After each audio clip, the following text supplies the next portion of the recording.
dive into the futures markets through the charts, and after last week's big moves in the currency markets, we're taking a closer look at the euro against the dollar. Here's a 5-day chart of the dollar, the euro against the dollar, and look at that nosedive when the ECB was a bit more dovish than expected. In fact, at one point last week, the euro was on pace for its worst week of the year. But the question here is, was technical damage done on last week's selling action? So let's take a look at this longer term chart here in the Bloomberg, and you can view this 2-year chart of the euro against the dollar using the GTV function, and we see a beautiful uptrend from December of 2016 all the way until April of this year, and then a bit of a reversal here as that uptrend has started to drop. This area in orange represents that drop from last week. It may suggest that a big move to the upside could happen if there's a bit of a reversal here, but the more likely outcome is that sort of a bearish continuation pattern, and we could see a quick drop down to 110 or so, maybe even lower. So to talk more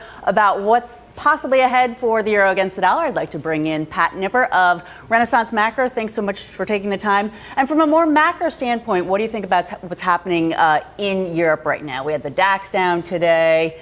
This action with the euro.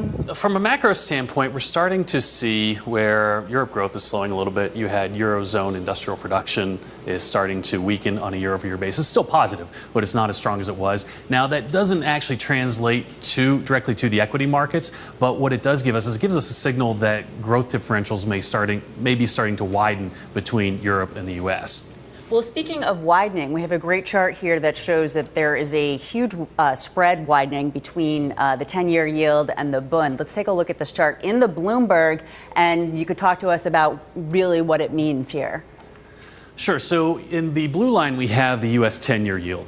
And this starts in 2008. It goes back to 2008, and the white line is the German Bund. And they paralleled pretty closely for quite some time. Then you started to see a divergence here right around 2013. And it continued to widen. That spread has widened pretty consistently over the past couple of years to where we are now. This is about the widest that this spread has been in really about 10 years or so. And what that means is that interest rates are more attractive in the United States than they are in Europe. So where's capital going to go? Capital is going to flow into the U.S. And if capital is flowing into the U.S., that's good for the dollar. Very, very interesting. So it sounds as though you would. So how does this? Hi, Mike. So how's this going to relate to cryptocurrency? Well, as you can tell, the dollar has been on a weak trend, but because obviously the yields are going to be higher for the U.S. dollar, it does seem like there's a lot more upside. When it relates to the cryptocurrency market, we would need both currencies to be starting to weaken even more, both the European euro and the US dollar.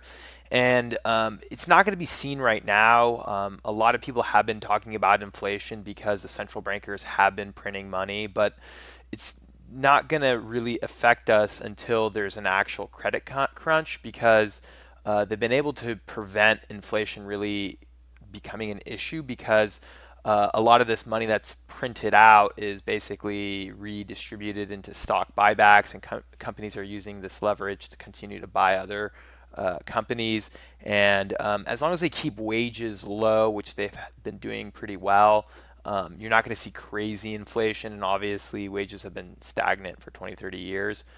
But like I said, once there is an actual credit crunch and this U.S. world bull market that's been going on since the last financial collapse in 2008, when we do see some sort of issue, I do see that there will be a crash. And when the crash does happen, I do believe that cryptocurrencies, and not just cryptocurrencies, any kind of commodity, so oil, which has been doing very well, precious metals, which has been very stagnant and has not been a great investment since 2012, but that all could change. So let me know what you guys think about this, and I will talk to you guys soon.